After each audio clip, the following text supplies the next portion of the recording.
What is up, everybody? Hey, welcome back. Another episode of me talking about a bunch of shit. I don't know what the fuck I'm talking about. But anyways, title of the video is exactly what the fuck it is. And we today are going to talk about wartime economics. Why are we going to talk about wartime economics? Because it fucking matters. And a lot of people today don't fucking get it. Hey, if you're over here watching on TikTok, don't forget we're over on fucking YouTube. Follow the links in the fucking link tree. You know where to go. Hey, but now that we're actually here talking about it, Big Fun's over here saying tig old biddies. Tig old biddies are fucking something that we do have to talk about, but we're not going to talk about it tonight. Um, we're in a very precarious situation in this country right now. And there's a lot of people I don't think who are seeing the writing on the wall. And part of the reason they're not seeing the writing on the fucking wall is because they're not actually paying fucking attention to what's really happening. The whole war in Ukraine, war in Russia thing, it's really escalating to a point where people need to start paying attention. And actually, if you are paying attention or you have been paying attention, you're probably actually understanding more about what we're going to talk about than a lot of people. The fact of the matter is what is happening in Ukraine is happening very purposeful. I believe that this is not by chance. It is not an accident. It is legitimately meant as an opportunity for economies of this world to grow larger and take more control of the population. Why would they do such a thing? Because at the end of the fucking day, there's two reasons you go to war: money and power. And in today's world, you can have fucking both money and fucking power. Chamber of Defense says no one in general public is paying attention. That's the problem. But we're in a society now where general public basically just means sheeple. And we can't actually, say sheeple. Over here on TikTok, they're like, what's it called on YouTube again? I can't find it. There's a link in the link tree.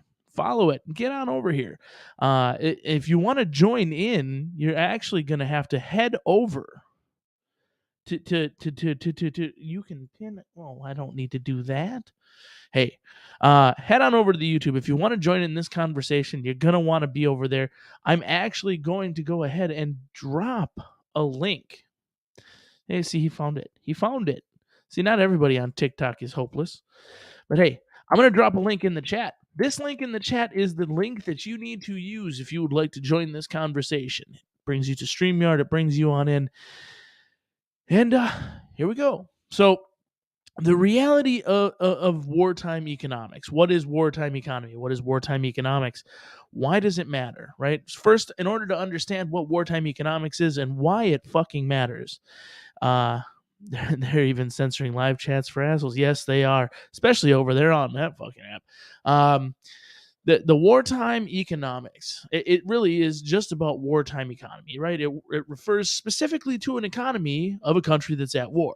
Now, whether people want to believe it or not, in the state of America, or in the country of America, the state of the world right now, America is very much at war. NATO is at war. The Ukraine is at war. Russia's at war. Fuck, 99.9% of the world is at war. It all started back at COVID, right? It was the war on COVID, right? We pushed past the war on drugs and we decided to join the war on fucking COVID. Why would we do such a thing? Why would anybody want to fucking do such a thing? Well, because it created power structure. It created a vacuum, and somebody needed to get that fucking vacuum, plug it up and take what they could.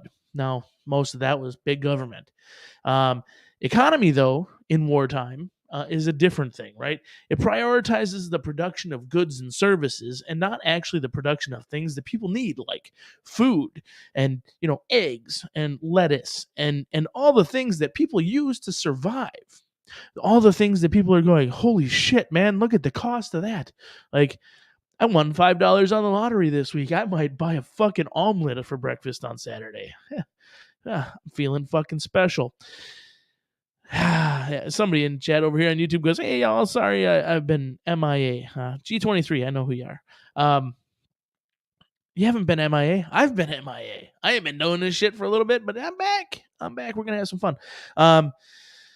But yeah, so for a country with war economy, tax dollars are primarily used on defense, right? We're going to take and we're going to spend a whole bunch of money on defense. Well, Jim O'Ryan, what are you talking about? The United States isn't spending all of our tax money on defense. They're only spending 75% of it on defense. Well, they're spending 75% of that money on defense. They're spending 25% of that money on Ukrainian defense. If I'm not wrong, tell me. If I am wrong, tell me. It doesn't matter. Just tell me in the fucking chat over here. Um, we got some rich people over here. Somebody made 3 eggs for breakfast this morning.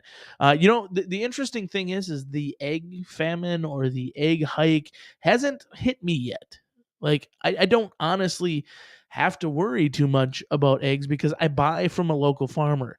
We've preached it on this channel before.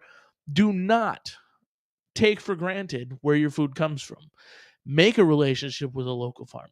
The money, the increases are not coming from them. They're coming from people who are trying to funnel that money into other things, like paying for tanks for a fucking country at war with another country, right? If you haven't heard about it, we're at war to the point where we are officially talking about sending tanks to another country. If you know anything about tanks, it's not like they were back in the 1930s. It's not like they were back in the 1960s, even. Tanks today are complicated, convoluted pieces of equipment that take years of fucking training to be able to operate. So if you're going to say, I'm going to send fucking 200 tanks to Ukraine, that means you're going to have to send 400 people who know how to operate them, which means you have officially entered a boots on the ground stage to supporting the war against Russia in Ukraine. Now, why does that matter? Because it starts with tanks and it ends with nukes.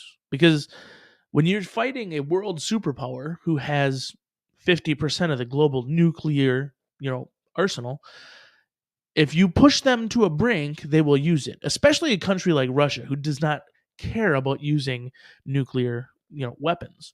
Now, some of that is because nuclear weapons aren't nearly as dirty as the American population seem to believe they are. These aren't the same weapons that our fucking grandpappies fucking were dealing with. These are completely different weapons, completely new. Hello, Jim. Hey, I think that snaps. What's up?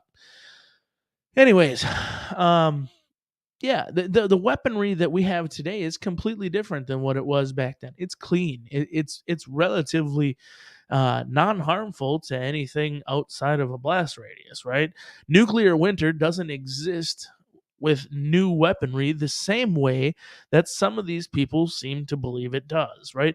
Our government and our Hollywood and all the things that we seem to tend to believe have told us for years and years that, oh my God, there's going to be a nuclear winter.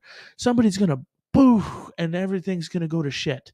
Well, although it is entirely possible, specifically when it comes to Middle Eastern countries who are currently attempting to develop nuclear weaponry, or certain South Asian countries that may be north of some places south that may be developing warheads, there's very good potential that they could be creating dirty nuclear technology that could create some serious problems for the world. But even the dirtiest of nuclear weapons that have gone off, specifically the ones in Hiroshima and, Nagasaki, those weapons still put out less carbon footprint and less damage to the ozone and atmosphere than most standard volcanic eruptions. And we all know right now what's going on. There's tons of seismic activity going on around the world that we don't understand, right? We don't understand why the tectonic plates shift the way they do. We don't really understand a lot of the seismic activity that happens within the earth. And I'm sure it all develops and revolves around, polarity and gravitational pull and things like that. But there are also obviously things in the world that, contribute to it, right? There's a lot of theories out there. I mean, even if you look up the butterfly effect, if a butterfly flaps its wings over here, it creates a tsunami over here type of deal. I don't quite necessarily buy into all that, but at the same time, there is a lot of opportunity for the reality of that to set in. Because if you actually watch a ripple effect or butterfly effect and you watch how things actually form, that is how it starts.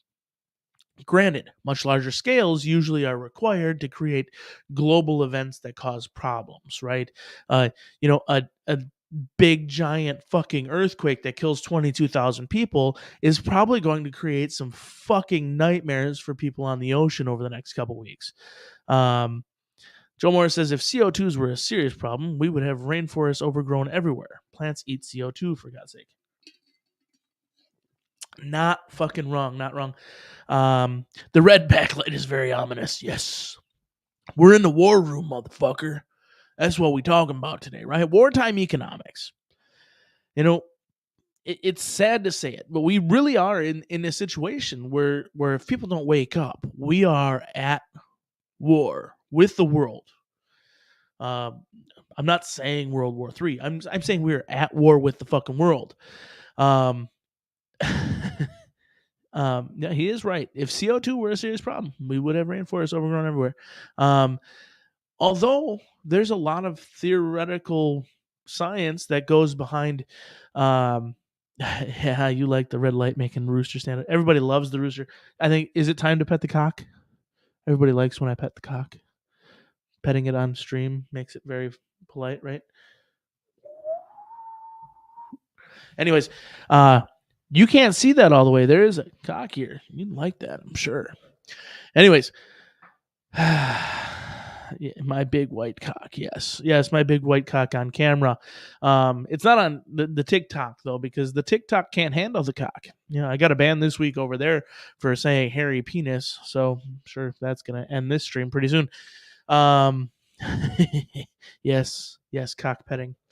It's better than cockfighting, in all aspects of it. So, anyways, again, I go back to the whole wartime economics and government at war. Some people haven't been here for a while. Chamber of Defense is like, what the fuck? Hey, buddy, things have evolved, or rather devolved.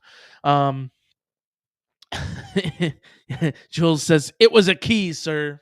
You were instrumental in that ban, I'm pretty sure. It was a hairy-looking key. And it had a very large set of, thing that you actually hold on to when you turn the key. Anyways, during times of conflict, governments make and take measures to prioritize defense, right? In our country, we honestly do prioritize defense. Our government does anyways. Our people generally prioritize offense. And I believe somebody in the chat said it before. I think it was Big Fun. 100% of his taxes go to offense. Once you get a tax return, they always go to offense. That's the way of the American people. That's what we do. And if you're not in America, you don't understand that. But we do prioritize offense with our tax funds.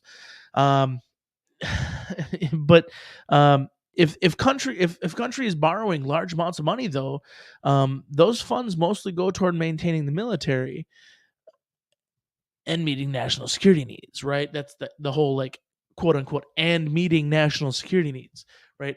Anything that's a matter of national security costs money.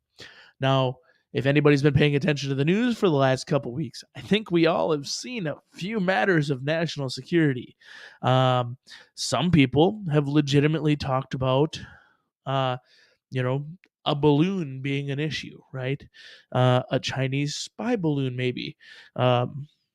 Another thing that'll probably get this fucking stream ended over here. Chinese spy balloons are a problem in this country, right? Because, none of us use apps or computer systems and tell people our deepest, darkest fucking secrets online and talk about all the things that could get us fucking put into war camps or anything like that anyways. The majority of information that can be gathered from something like a spy balloon is rather minuscule. If you ask me, the original spy balloon was a test for America, and to see exactly how we would handle certain things happening, right? If we would jump up and show that we had testicular fortitude and fly up there and blow something out of the fucking air the second that it was seen, or if we would just let it float across the entire country while we're, quote unquote, jamming the signal. How the fuck do you know you jammed its signal? Because you you took a frequency and you saw, oh my god, it's emitting this frequency, let's shut that frequency down. You didn't do shit. It wasn't about what they were sending back, it was about the reaction of the American government. The American government acted like a bunch of bitches. That's what they do best, especially this current fucking administration. Now, he took enough shit from that whole fucking balloon incident that whatever happened today and yesterday up near Alaska happened relatively quickly, right? We're not going to let that balloon enter the fucking airspace. Whoop, whoop. We're going to fly on up there and we're going to shoot it down. Mind you, it cost a fuck ton of money to fly them planes up there 4 fucking times to take a look at what it was. You know, trying to engage a slow moving object with fighter planes that move extremely fast mean that you have to be precise, which means you have to use guided ordnance. You have to be one of those people who are like, hey, really fucking good at your job. So you're paying the best of the best to go up there and do something that basically could be handled with a fucking crop duster. So, use a prop plane and ram it. What could possibly go wrong? I mean, I'd pay to watch that. Big fun. I would honestly fucking pay to watch a crop duster ram a spy balloon. Number one, I want to see what's inside of it. You hit it with a fucking, a prop plane, you're going to be able to see what's inside of it, not just fucking pieces falling to the ground because some Axiom fucking 5-ton warhead just fucking blew up a hot air balloon with a fucking transmitter beacon in it, right? It is what it is. Hey, what's up? Coopy's here, CNT Design. Whoop, whoop. What's up, man?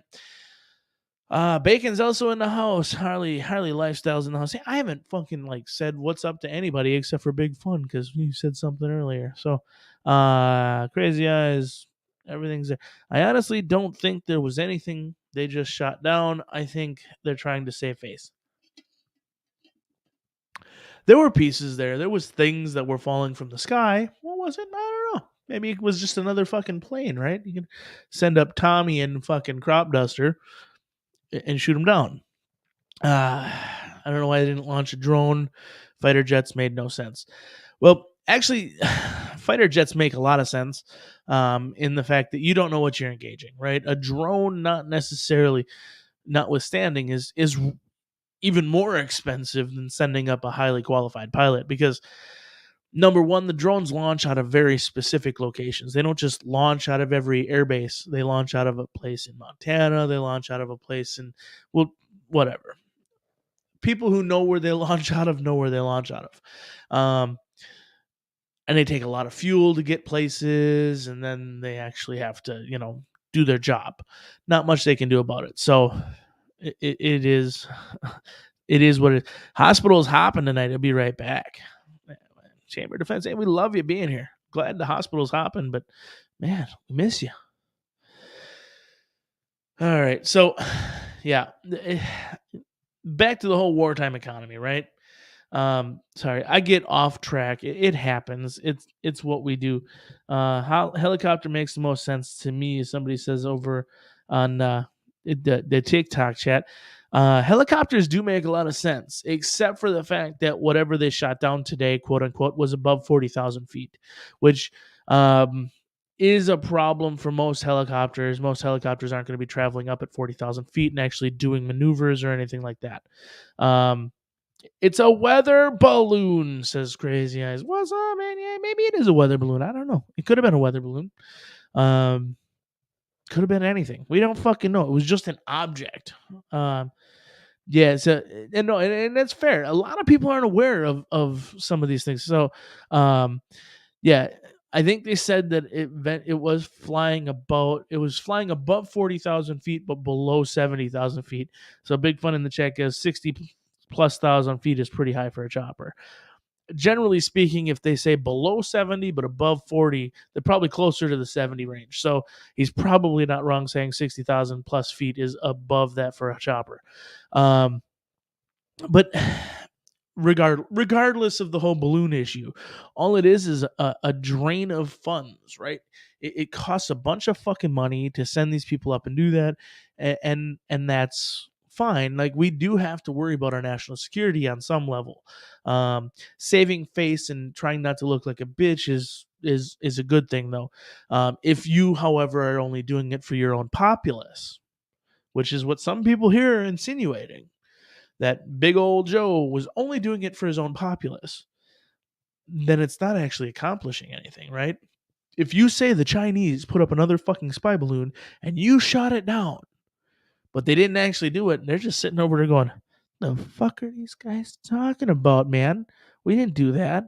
Well, the first one was ours, we'll own it. The second one wasn't us, right?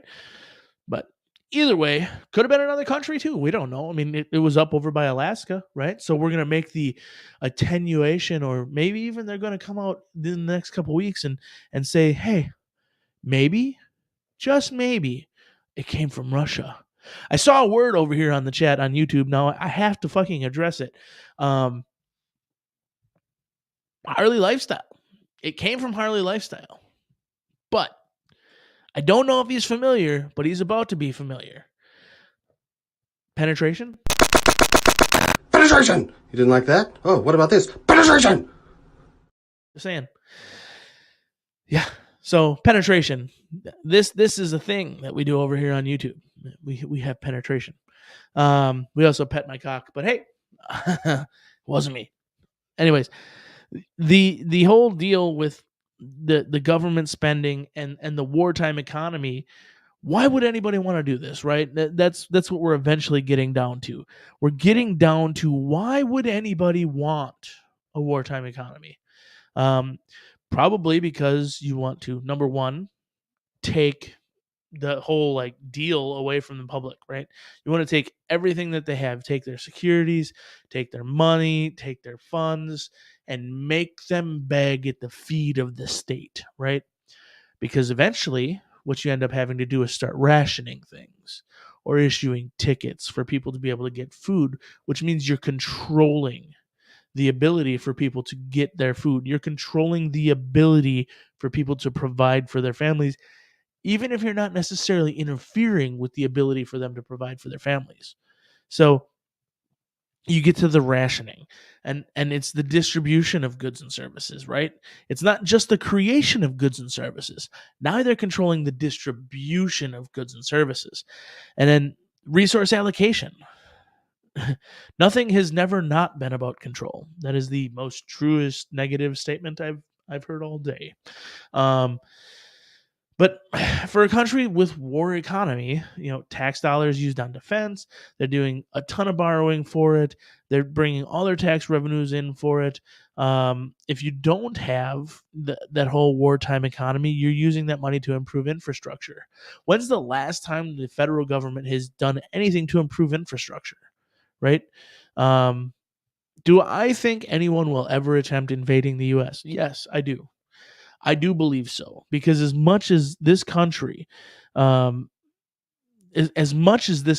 has been bred upon the idea of strength and carrying a firearm and doing what we need to do to defend ourselves, we have a society that's very much right now 50-50, what I like to call sandy vaginas versus hairy peckers, right? And don't ban me on that one over here, TikTok. I said pecker, not penis.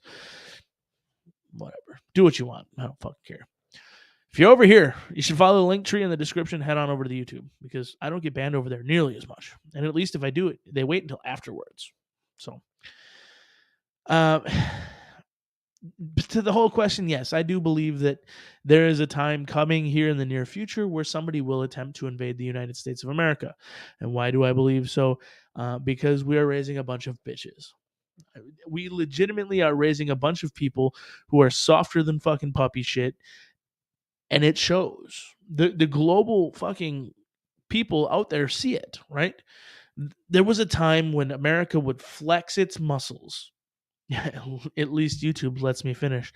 That's very true.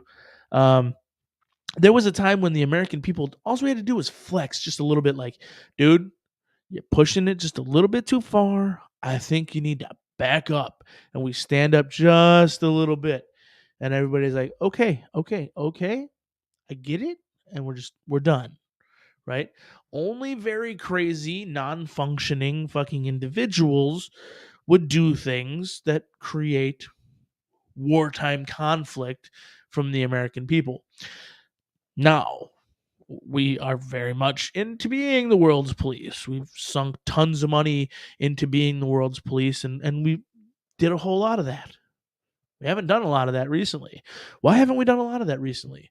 Because in order to be the world's police, you have to hold power.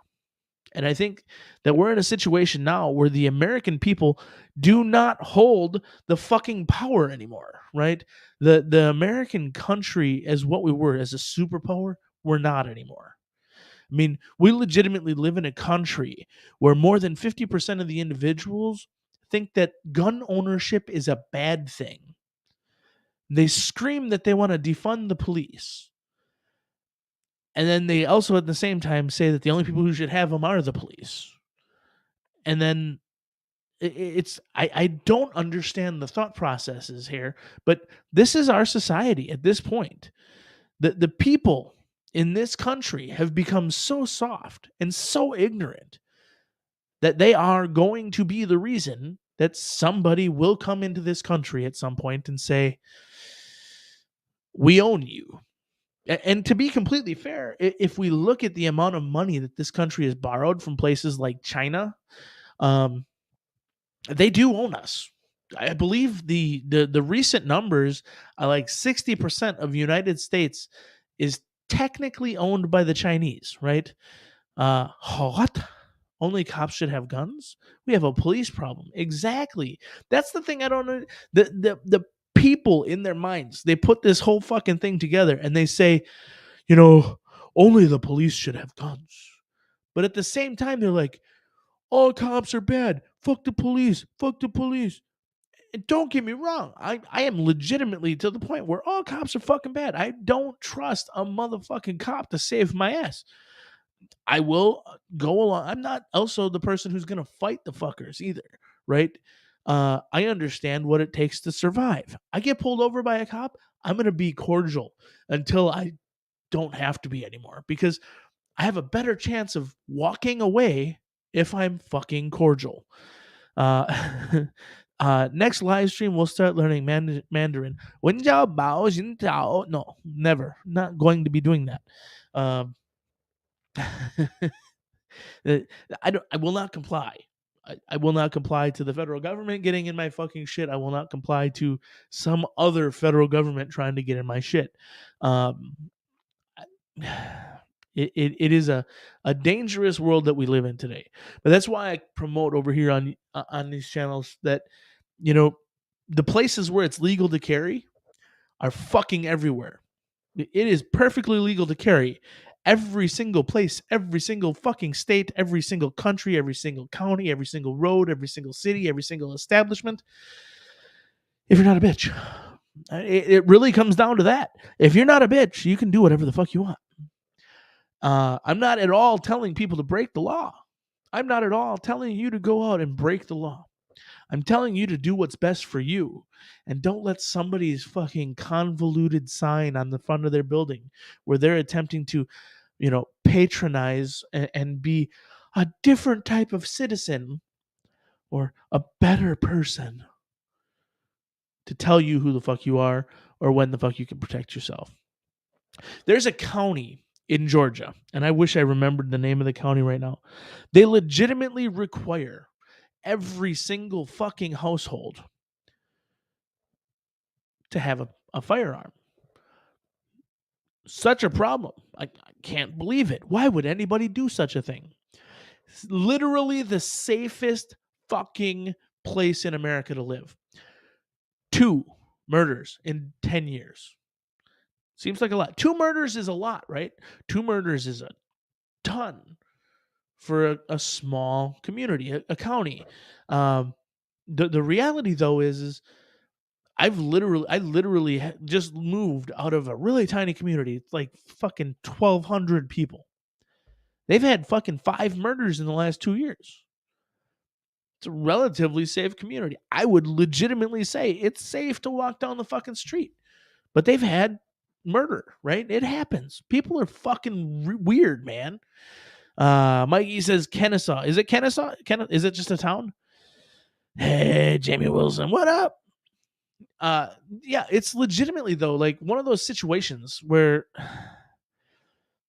literally being a responsibly armed citizen saves lives. You don't have to use it. People know that if you go in a situation in that area, there's a very high likelihood that you will fuck around just a little bit too much. And when you fuck around just a little bit too much, you're bound to find out. I mean, this is not if you give a mouse a cookie, but the reality of it is if you give an American a firearm, he's bound to want some protection. You know, right? That's maybe not. I'm not a fucking children's book author, right? But the American citizens were strong at one point. We're weak now. We're weak because somehow our population have gone through this fucking demanification or pussification, whatever you want to call it, and gotten to a point in life where the safeties that have been created by a strong people have created a fucking soft ass fucking country, right? We look around and as parents or people who may want to have kids one day, we go, man, I can't see raising kids in today's world. Um, it's tough because as a parent, I look around and say, you know what, it's kind of fucked up. It's kind of fucked up that I chose this time to have kids. I'm older. I could have had kids a little bit earlier. Would it have mattered? No. I could have had kids later. Would it have mattered? No, I don't think so. Um, the reality of today's world and the things that we live today, we look around and we're like, man, it's just a tough situation. Like we know that we're this fucking close to a world war. And we're even fucking closer to a civil war because the American population are more divided today than we've ever been. We legitimately are going to be even further divided by this wartime economy that's being created, where we're prioritizing the production of goods and services, but we're also looking at rationing and the distribution of those goods and services to the American people because, quote unquote, there's a shortage. There's no fucking shortage. You know, you're gonna see it if you need. I'm gonna go ahead and I'm gonna say this. Due to the wartime economy, within the next 3 to 6 months, you're going to see a 50 to 75% increase in the cost of something as simple as a tire. It's not because there's a shortage. It's because they're going to have to transition the production of plants that use rubber that make tires, rubber tires, to making tires for vehicles like deuce and a halves, for vehicles that are transports, for vehicles that are used in war. So as they transition those plants into making that, it's going to create a shortage in the future. But that money is needed now. So what they're going to do is before they have to transition over to doing wartime production, in order to try to create a higher level of sustainment in the economy and reduce the cost to the federal government, they're going to increase the price of goods like that to the American population prior to them transitioning. So watch it. Tires are going to increase in cost within the next 2 to 3 months. I would say between the 40 to 70% increase in cost. Take it for what it is. If you need tires, I suggest you get them now, because it will. But it's the thing, right? This is going to have a detrimental effect, though, because tires are used every day in the American society. Trucks need tires. So maintenance costs are going to go up on semis. Semis are going to reduce production, right? Because if you got to go through more tires, but you can't get those tires, it means you're going to have to reduce the amount of miles that you travel, which means you're going to have to decrease the size of your roads, which means truckers are going to get paid less, which means they're going to put less money into the economy, which means people are going to wait longer to get goods and services because instead of one truck running it across the country, now you're going to have 3 to 5 trucks running it across the country, which is going to in turn take that 50,000 to 70,000 trucker shortage and turn it into 150 to 300,000 trucker shortage. It's a domino effect, right? It just spirals forward and it just makes things harder to fucking deal with because, right? You have to get that extra production. You have to get more people doing things. You have to get it. And to start it off, it was fake. It's no different than, the cost of sugar, right? Everybody's like, oh my God, sugar's so high. Cost of sugar so high. It is, but it's inflated in a fake manner, right? It all started in Seattle like 5-6 years ago. The city of Seattle increased what's called a sin tax. They taxed cigarettes, they taxed sugars, and they taxed caffeine. So if you had something that had both caffeine and sugar, it was like a double fucking tax.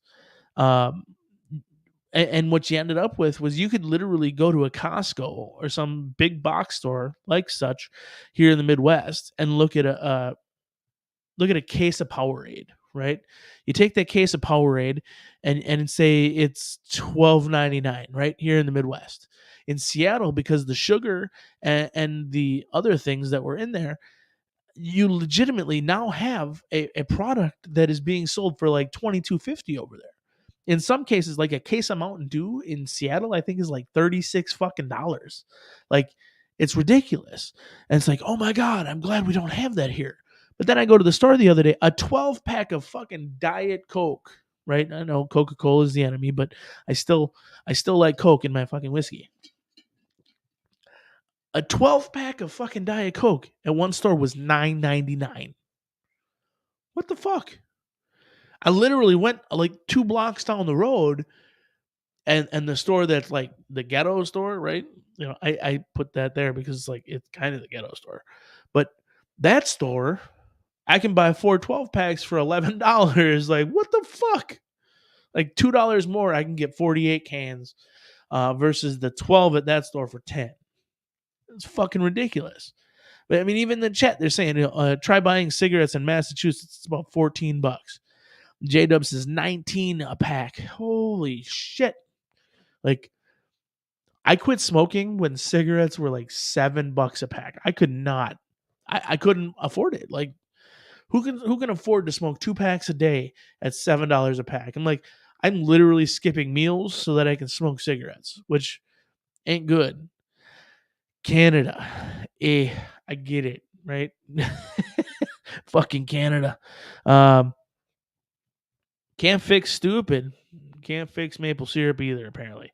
Yeah, Mike says I'm gonna get one of them soda machines. Yeah, you need to get a bunch of them soda machines, eh? A soda machine, like if you want to buy it out of a vending machine because of the convenience of having a refrigerated soda, right out, it's like $4 fucking dollars depending on where you're going, right? I think the ones at like my work or like my former employer are like $2. Fucking ridiculous. And Seattle is literally the home of not only Seattle Coffee Company, obviously, but fucking Starbucks. Mm-hmm. But the Starbucks isn't taxed. The caffeine tax, right? It doesn't go to Starbucks because they're creating a product on site. It's like a fucking McDonald's, right? In California, there's a McDonald's on every fucking corner, right? Um, so they're okay with serving up fucking cancer, and they're okay with serving up obesity. But what they're not okay with is people who are attempting to sell it, right? A standard product that you would take home and not buy. I believe a lot of that goes toward controlling what the populace are able to get their hands on, right? If it's similar to jail food, right? If you've never been to jail or prison, you don't understand this, but the food is very heavily carb, right? It leans toward the carb side of food because it's complicitly designed to put weight on without allowing muscle development, right?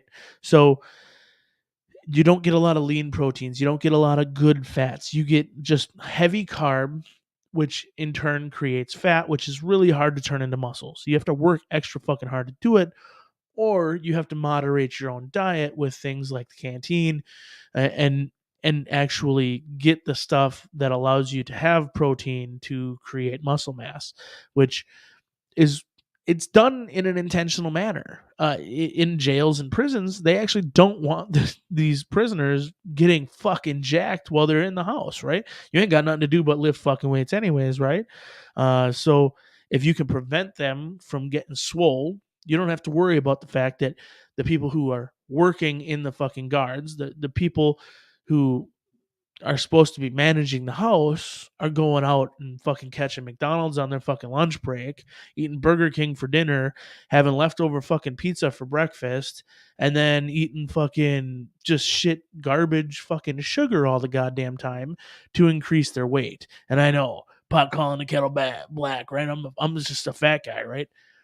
Dude, I gained like 30 pounds in jail.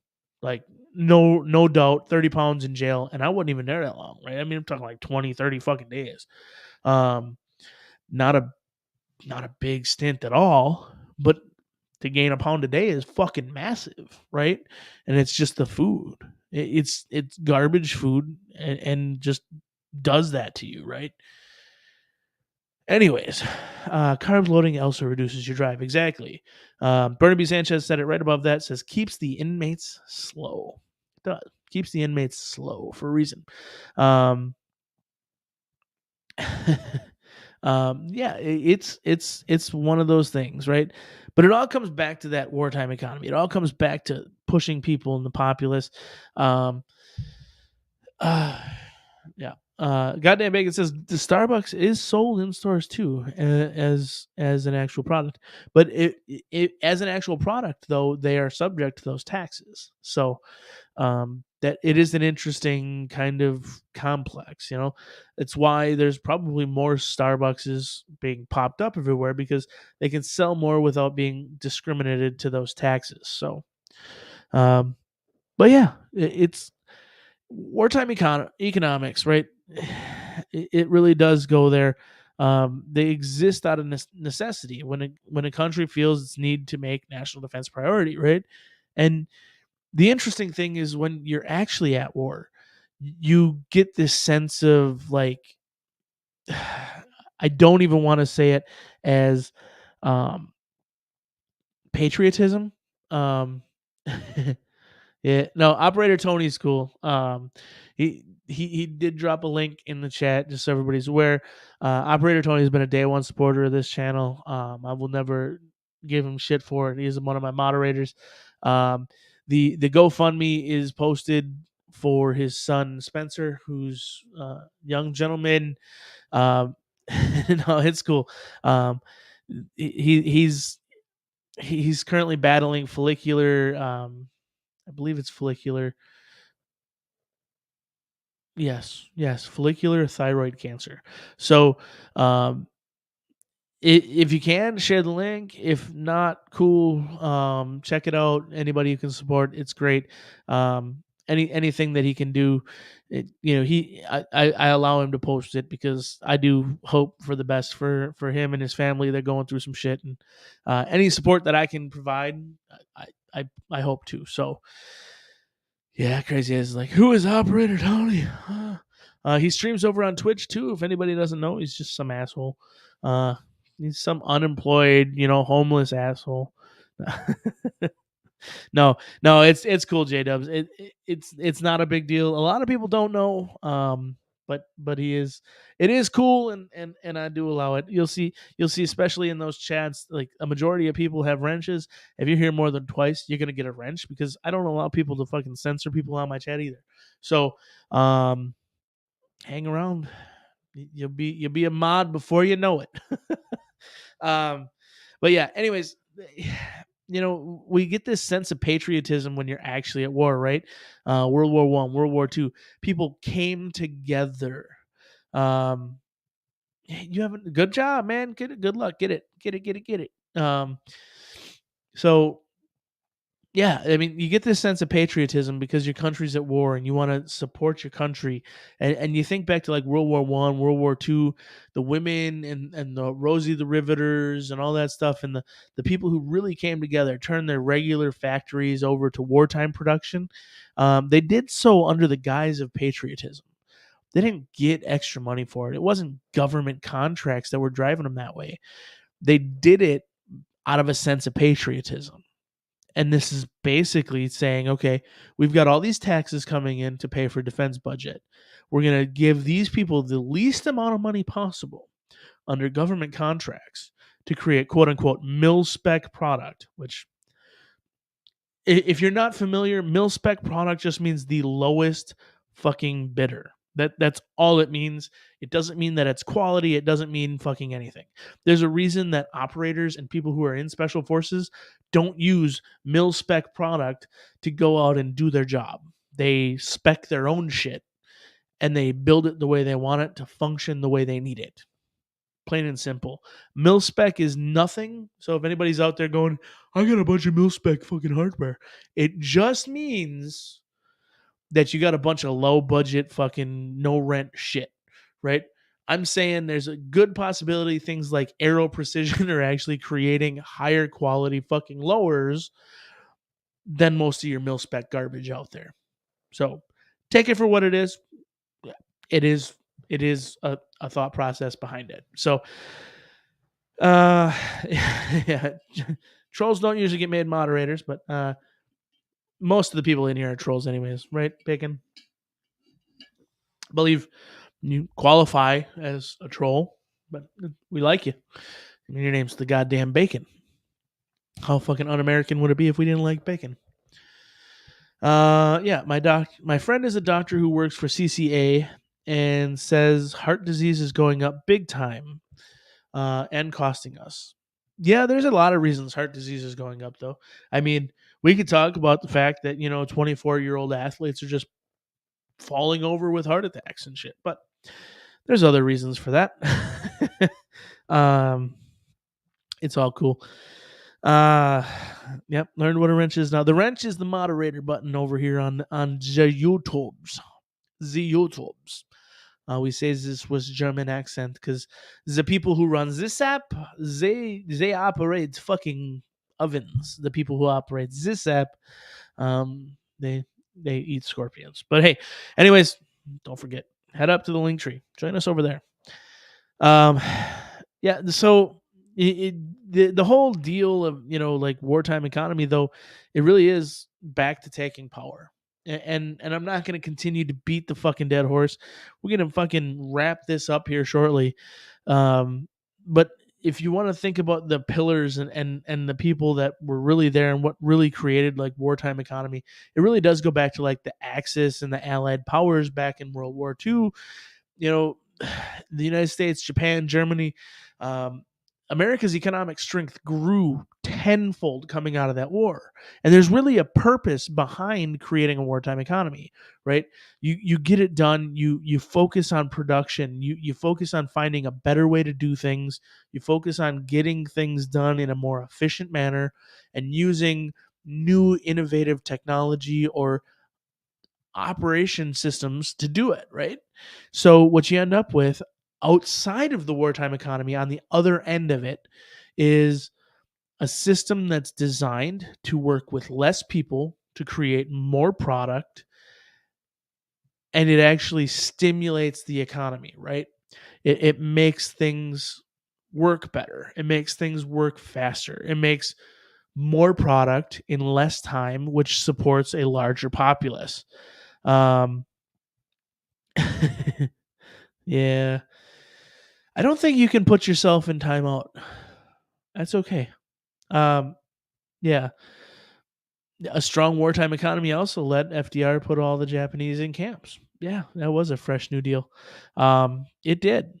Um, we transitioned into the wartime economy back then after Pearl Harbor and raising those taxes, issuing those war bonds, all that effort and all that fundraising.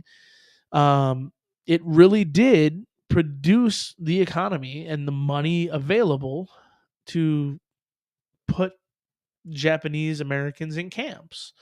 It created the money to create the camps. The women around the world, or the women around the United States, participated in the war economy, by taking on military production jobs, doing positions previously filled by the men who are now joining the military and heading off to fucking war to die for a fucking conflict they didn't even fucking believe in until some people came and fucking kamikazed the shit out of a Hawaiian island, right? So wars can sometimes have effects on accelerating technology and medical progress, and a country's economy is usually greatly strengthened after. Now, if you couple that with the deterioration of the economy that was created by the same government that's now pushing further into a wartime economy, you really have to question whether or not the wartime economy in this war in Ukraine is 100% fabricated to simply turn around an economy that was destroyed in an effort to gain more power by a country that didn't want its people to have any more power than it already had. So you subjugate the entire world to an epidemic. You take as much power as you can. You seed deep fear of things that are just completely awesome. I'm somebody's favorite trans TikToker. I appreciate it. Cool. Hey, I'm trans something. I don't know. Whatever. Everybody's trans something nowadays. But hey, appreciate it. Tactical Combat Florist. Yeah, perfect. I like that name. Pretty good one. But yeah, it's literally just going there. Um, and taking all of those things to create an economy that comes back and flushes itself out and puts more money back into the system and raises everything for a population that, number one, is booming because we've been locked away for fucking months to years. And eventually, all those kids, they start growing up and they start needing more things, which means we need to produce more and more efficiently, which the only way to learn about efficiency is wartime economy, really. Um, there's some economists do argue against wartime economy, though, saying that the wasteful nature of war and all the money that's going into the spending of the military actually hinders the technological and economic development. But really, it's been shown and kind of proven over the years that, you know, wartime production always increases. And it's not because they take the I guess at the end of the day, it's not because they always increase the efficiency of doing something. It's that they increase the ability to do it just good enough to make it work. Right? Most of the shit that comes out of this country anyways is garbage nowadays. But American ingenuity literally is hinged upon the fact that we can take something and make it work now. And that's what wartime population and wartime production and wartime everything is. It's about taking what you have and making it work now. Transitioning it looks like Harley will be good again. Or Victory. You never know. Victory could come back, just saying. Polaris needs something. Indian and Harley War will wage on, and just sorry.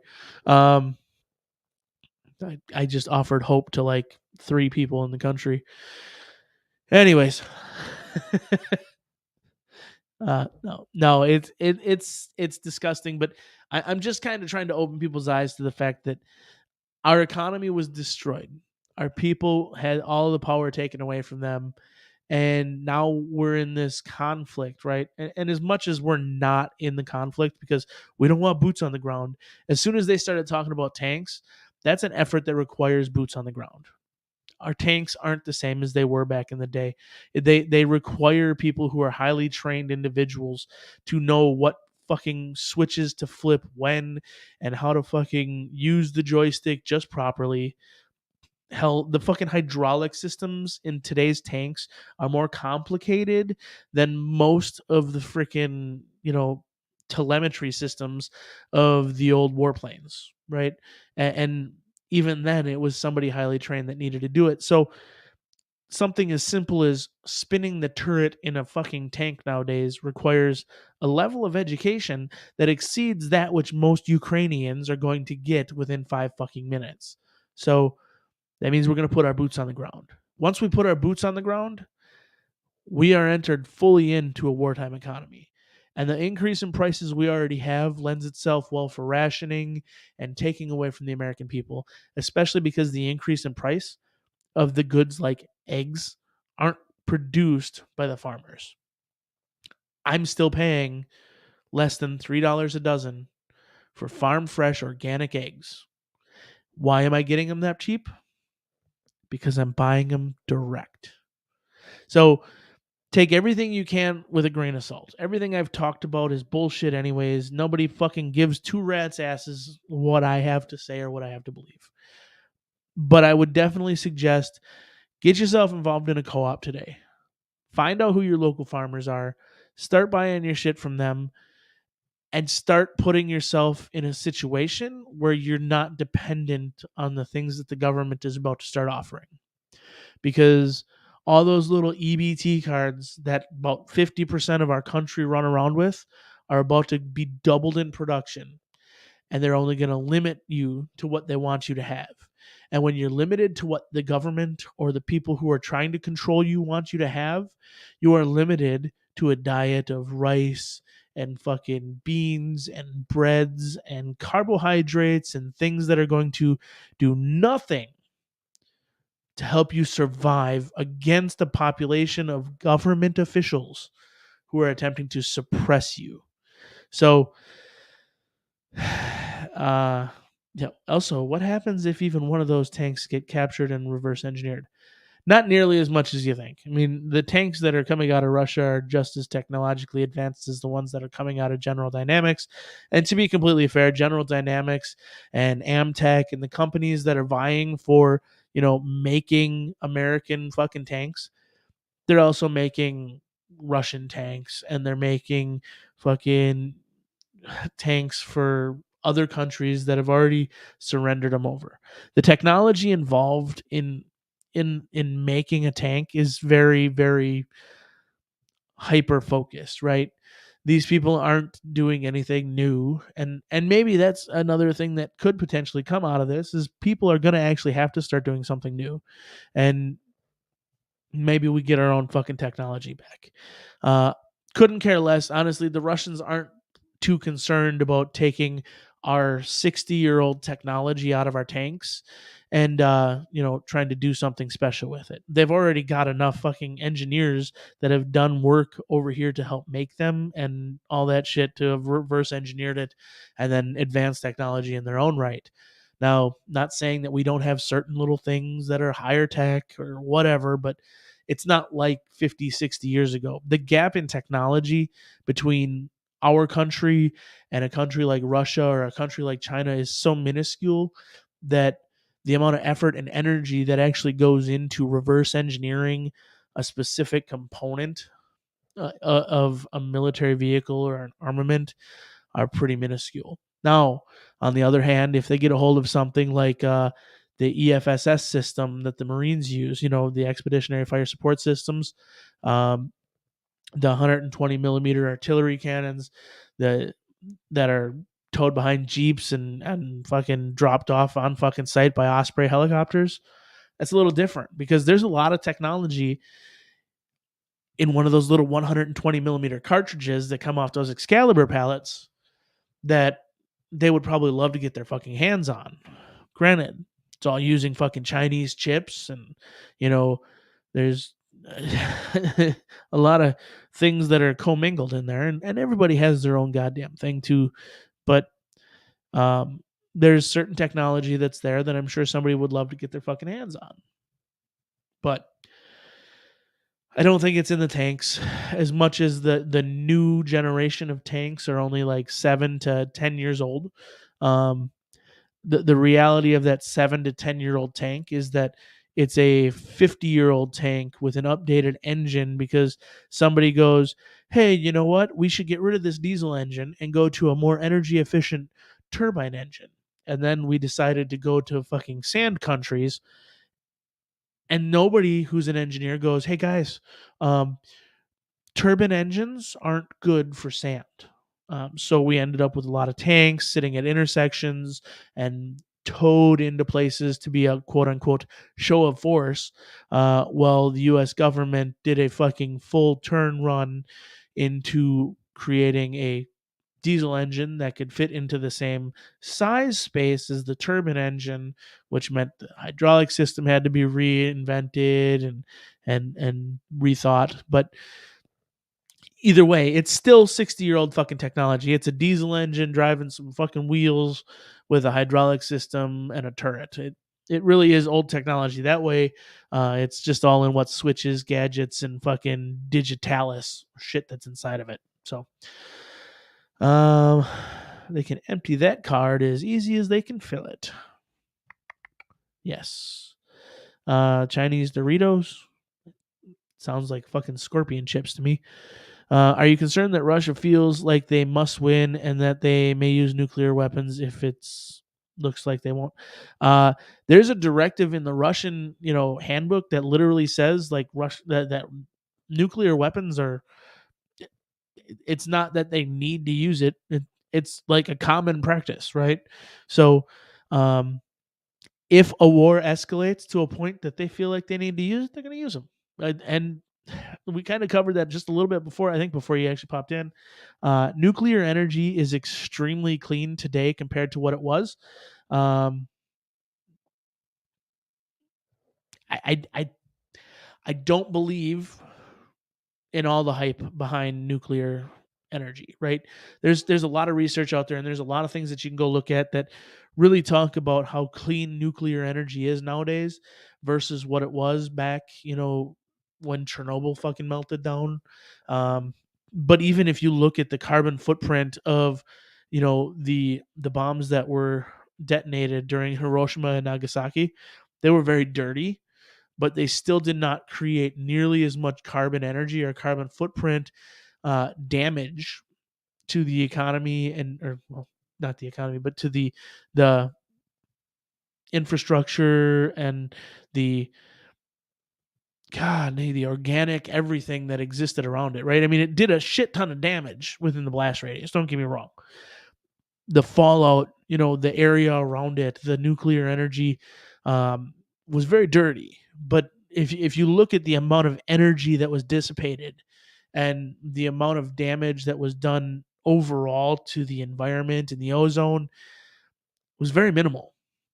The energy is relatively clean compared to things like volcanic eruptions, seismic activity that creates expulsions of fracking gases into the atmosphere are on par with the same energy from back then. Now they've cleaned that nuclear energy up. They've refined the process to getting to a good, clean nuclear source that creates the same amount of energy with less impact to the, local resources, right? So you get this humongous blast radius. You get this entirely force of energy because what a nuclear bomb is not necessarily the fire damage, it's the amount of pressure that has to evacuate in such a rapid force. It this thing blows up, and it's the amount of energy that just concusses everything. So you think about that guy who's at the range who's got that 50 cal fucking rifle, and he's got that gigantic fucking muzzle brake on it, and you're literally off to the side right in the fucking directional travel of that brake.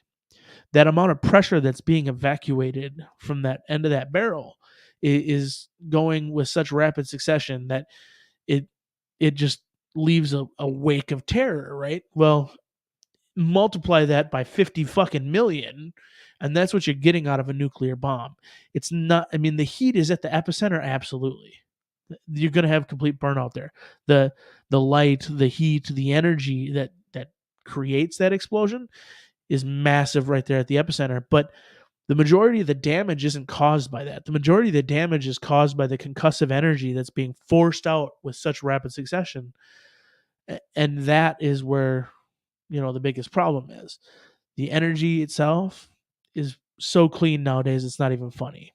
So we have two complementary terms in hydraulics that apply. They're PSI and PSO. Yes.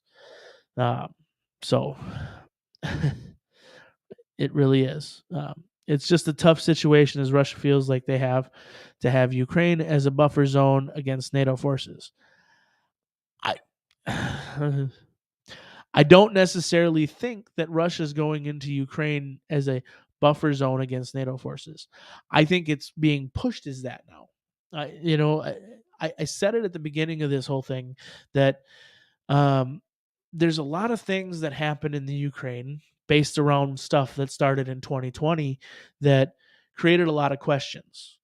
And there are a lot of people who do still believe that there are things that were captured and taken um, within the first couple weeks of this war that kind of prove things to certain individuals, right?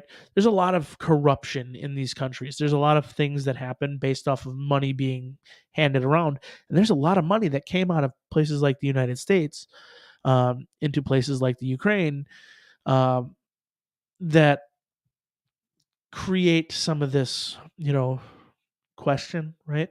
I'm not saying that it's there. I'm saying, yes, there's a lot of conspiracy. There's a lot of things that are being thrown around as theory. But why did America take such an immediate stance against something that really was kind of inevitable, right? Russia and Ukraine have been doing this back and forth for 100 years, right? Way before it was the Ukraine and way before it was Russia, Soviet Union and the old countries and the Belarus and all this stuff. Like it's no different than like Jerusalem and Israel, right? The man, it's just a time honored thing, right? It just continues to happen. The Palestinians and the Israelis constantly going at it. It's no different than that, right? But immediately this time, it became a massive thing, and it was like it was the end of one conflict, right? Because we're taking masks off. I remember this whole big deal of the Ukraine kicking off and America getting involved literally was the same week that I could get on an airplane without a fucking mask for the first time in 2 years, right? Um, and you're not wrong there either. The oil fights there's that, but Russia has their own oil production, as Americans are about to feel. The $60 oil cap is about to go to $100, which means we're going to be looking at about $5 to $7 for gas pretty soon. Um, in the Midwest, I know for certain places you're already paying that. Um, because the geriatric leadership still thinks the world fears American power, and they're too arrogant to realize that the world isn't buying that shit anymore. Yeah, we're at this point where the American dollar is weaker than it's ever been. The American government is so bloated; they're weaker than they've ever been. The federal military, that the forces that we have, are weaker than ever. They're just a bunch of fucking girls running around waiting for their transitions to be able to fucking go. Um, yeah, Russia has oil pipelines that run through Ukraine to Europe. Yes, um, but I don't know. It's very difficult. It's a difficult situation to navigate because there's a lot of different ways you can look at it. And I'm not saying one is right or one is wrong. And I'm not a person who's qualified to say one's right or one is wrong. I just think that everybody has to pay very close attention to the writing that is on the wall.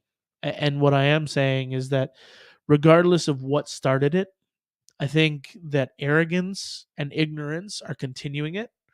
And that whole that paradigm shift between being strong and pretending you're strong are two different things. We see it all the time, people on the internet thinking that they're tough guys or whatever. We're legitimately that. The American government is legitimately that right now, right? We think we're the tough guys. We're not. We're not the tough guys at all. Um, our people are so fucking Nancy ninnies. They're just our military has become a laughing stock in the world, right? The people who were there, the people who were strong, who kept things going, who kept things strong, have been told, you can't do that anymore. Like, you can't break a soldier down. You have to build them up. Well, how the hell can you build them up if you didn't break them down first, right? That's the whole point of it. You don't create a soldier by adding skills. You create a soldier by taking away civility and then adding skills, right? You can't build a soldier on top of civility. It just doesn't work, right? uh, but we're here. We're at a point where there's a good majority of the people who join the United States military join it because within 8 months of joining the military, they'll pay for a transition, right? Right or wrong, it's there. It's a perk. It's a benefit of joining the United States military. Totally disagree with it, but whatever. It is a perk. Anyways, it is hour and 10 minutes into this fucking bullshit ass rant I've been dealing with, right? I'm just another idiot. Don't take anything I have said as fucking gospel. I'm not fucking special at all. None of us are. So any of us who take ourselves too seriously eventually are going to find out that, well, quite frankly, we're just a bunch of fucking dumbasses running around in a fucking cage trying not to chew our own fucking tails. But anyways, for those of you who come here every week, I appreciate it. For those of you who are new this week, I appreciate you stopping in. We do this sometimes every week. Next week I will not be here. I'm going to be in Florida. So enjoying family vacation. I may see some of you down there. Some of you may be in here yet. Maybe not. I don't know. Oh, got to reach out. Discord, Linktree. That's where you can find out what I'm doing usually. Also, there's the TikTok. There's the YouTube. There's all fucking sorts of dumb shit. Holsters. I make holsters. I still do that. Technologically, USA is the most advanced. Countries with less money are defined tougher than the well-off countries. You are correct. I would say we're not the most advanced technologically, though. I would say that we understand the technology the most. I would say that. I would say that technologically, though, in order to be the most advanced technologically, you have to be able to do it without other individuals. And I would say 70% of the technology that the United States uses isn't possible without the Chinese. And there's a very good chance that if things go worldwide, it's the US versus China and Russia. And that is a war I hope my children don't have to see. That's what I'll say.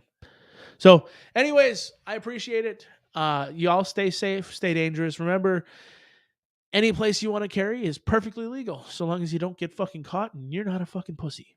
So, I appreciate y'all hanging out. Until the next time, be good.